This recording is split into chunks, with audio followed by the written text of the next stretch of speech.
All right, good morning, Desert Willow Ranch. It is December 25th, Monday. I figured, you know what, why not make a longer video? I've been doing a bunch of shorts recently because we've been staying in the RV and it's been terrible to try to edit that longer videos on my computer because there was no room. But we have since moved into the house.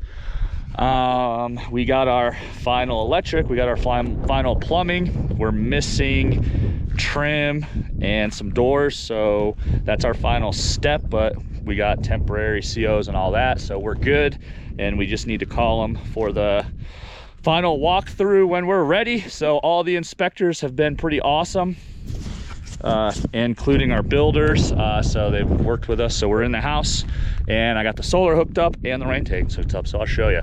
But as you can see here, we've got 12 panels hooked up. So like with the RV, you can see our other RV ones there. They're in strings of 3, and sorry for the wind, it's a windy day and cold. So it's 1 2 3 1 2 3 1 2 3 1 2 3. So why do we have to do strings of 3? Well, I'll show you later on in the video with our solar. My charge controller from Victron, it's a 150/100. The 150 is the voltage it can handle, and the 100 is the amps it can output. So it can handle 150 volts as an input with a DC. So each of my panels, they are Q cells, 400 watt. I have to go look at the voltage real quick, but the 3 panels, you can divide 3 into, they come out to 137. So I can't go higher than that. I think it's like 42 volts each are my panels. So I skirt just under that with 3. So yeah, that's exactly what it is. I'm not going to show you the label, but those 3 panels are in a series parallel hybrid, right? So I have 1 2 3 that outputs 137 volts, and it will keep my amps at around 33 amps. They're 11 and some change amps each, and it doesn't multiply across the board. The watts will, but my volts and my amps will, but my volts stay the same. So I have them going into my combiner box, and you'll have to excuse me for my one long cable. I was in a hurry hooking up our 12th panel, but got this on Amazon. You can see here, it can handle 1000 VDC, it can handle 125 amps. So I have enough for 6 strings. So you can see I only have I have 4 strings each, positive and negative, coming in. So I have room for 2 more strings on there. I think I'm gonna hook up 3 more. I have 20 panels right now. I think I'm gonna get us up to 15. I'll probably do 18, and then our plan is wind power because it's always wind out here, so I might use one of the strings for wind power if it doesn't push me over what my charge controller can handle, as well as what that box can handle. If not, I'll figure something out on how to get the wind power in, but we are going to add wind power. You can see we pulled 3 panels, and it's a mess, sorry. We'll get it cleaned up eventually. We're gonna get rid of this and sell this. Not now, we're using it as storage, but it got freaking cold in there. So we're gonna use these. Not today, later this week. I'll finish our array over here, and we'll be good to go. On another note, so we actually tried to get a well, but what happened was we got a quote. They wanted $25,000 to dig us a well, 400 feet. Pulled the permit, went in there, gave it to them. Got there, the guy said, no, it's actually 600 feet and we're gonna up your well casing. And the new quote was 50 grand. I said, you're out of your mind.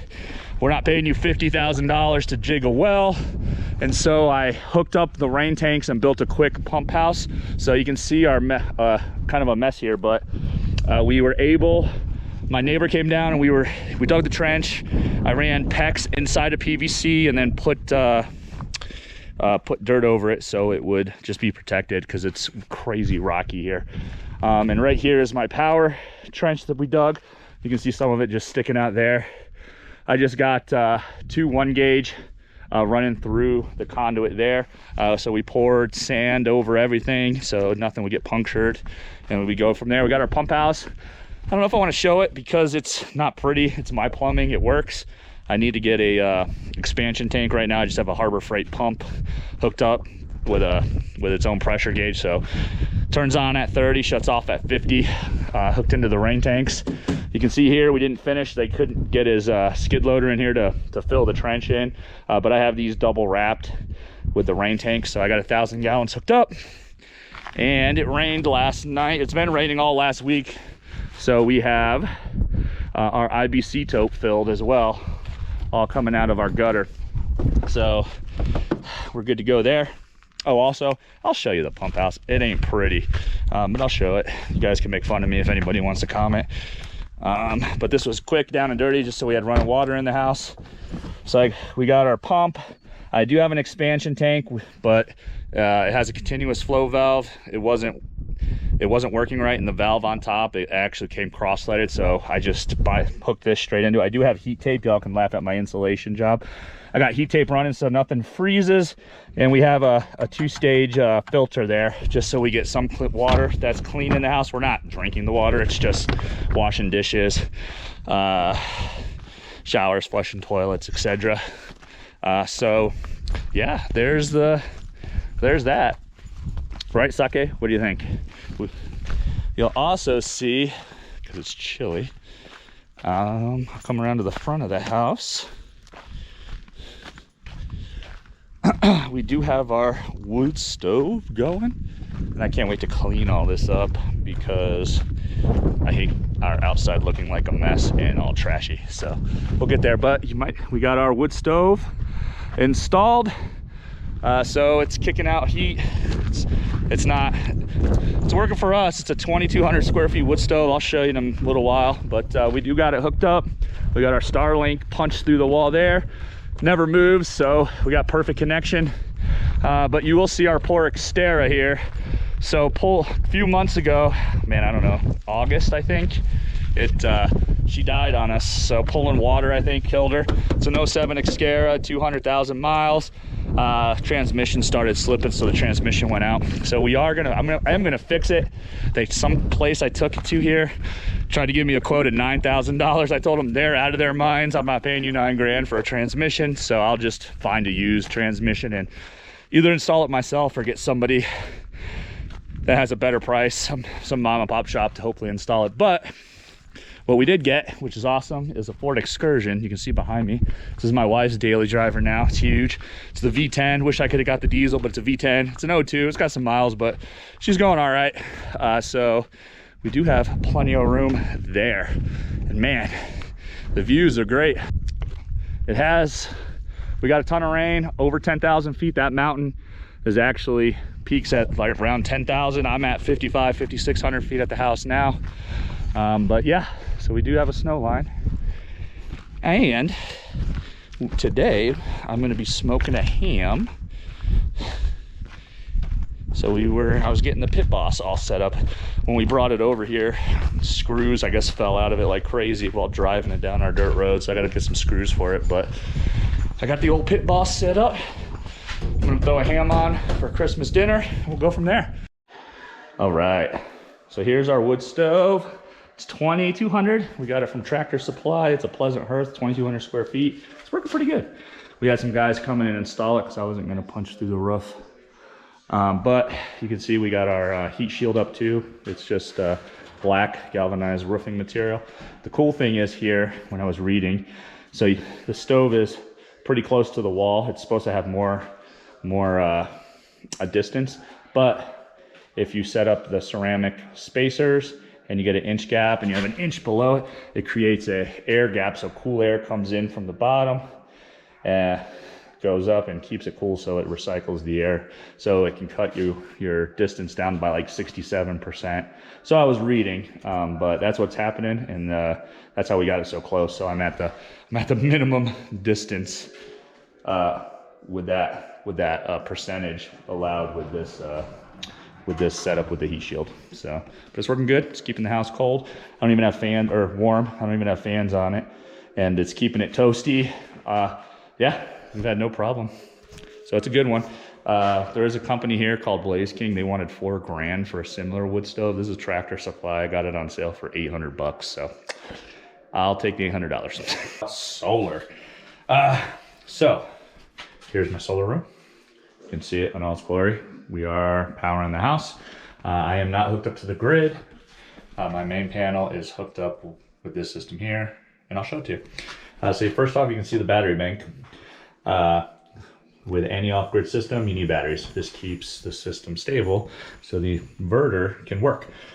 So I have 8 Battleborn batteries. I want a total of 16. We'll get there eventually. I have 2 years to get them, so I'm gonna hit a year on these batteries. So Battleborn says you have 2 years if you want to hook up new batteries. So where do you get 48 volts from? So each of these is 12. Let's see if you can see it. So you can see 100 amp, 12 volts. So 12 times 4 equals 48. And then I have them hooked into a parallel series hybrid. So you have basically negative, positive, negative, positive, negative, positive. Don't worry about the cables. When you see the cable ends is how I have them hooked up from negative to positive. So that's how I denote it. So you can see this cable's red, but I have the negative to the positive. So then you'll see on this side, I have it connected to make it a bank on the negative side. I have the same on the positive, and then what you do is diagonally. So the bottom of the bank, so this battery, I have hooked into the negative side of my system, and then same with the positive, but it's the top battery into the positive side of the system. So that's the battery. Here's my DC coming in into the house. So you can see here, here's my positive coming in through, I think I have a 200 amp breaker on there. So positive to my PV side, here's my negative side coming into my charge controller. So when you see the charge controller, you'll see 150. This is the amount of volts it can handle. So my panels are outputting roughly at max 137 when everything's working perfect. Got the great sun, 137 max. This one, and then it can output 100 amps max. So it's outputting, it can output up to 100 amps here onto my my blocks. So when there's ample power like now, it's charging the batteries and the house and powering the house. So it gives me enough power to charge the batteries and for the inverter to pull that stable power into to change it to AC and power the items of the house. I got my battery turn off here. And you'll see on my battery side, I have a 250 volt amp fuse as well. You'll see here, this is a slow start. I've showed it before on when I showed you the RV setup. It's basically the RV setup. That what this does, any inverter, and I believe it's any inverter over 3K from Victron needs a slow start, so that it just keeps the inverter from getting the full hit from the system, so it can slowly and gracefully power up when you press the on button. So you'll see the negative coming in. I got the positive coming in from the block over here, over there, into the inverter. So I did mess up. So you'll see here, this is a Quattro 48 volt, 10,000 watt, 148 amp system. When I read, it said it's capable of split phase. So every house is a split phase house. What does that mean? I'm not going to open my main panel now, but every main panel has an L1, an L2, which are your 2 hots. You have a neutral and you have a ground, right? So what this does will only power one of the legs, like an L1, and give you 120. So if I would have hooked that up, I would have had 120 volts into the house, but my 240 volt items wouldn't work, like my dryer, my electric water heater, my electric stove. So you need the L1 and L2, and their split phase is one's out of phase with the other. So when you measure across L1 and L2, it actually comes to 240, right? So that's how you power your 240 volt items. So this Quattro is capable of it, but in the fine print, you need 2 of them. So one will act as a master. You can hook them up with Ethernet. One provides L1, the other provides L2. I'd have to look at the diagrams for the neutral and ground, but that would give me an insane amount of power for the house, and that is on the plan, just not right now because it's expensive. So how did we fix this? Well, Victron makes an auto transformer. So you'll see it's a 120, 200 volt, 100 amps. So yeah, I lost 40 amps, but I'm powering the house.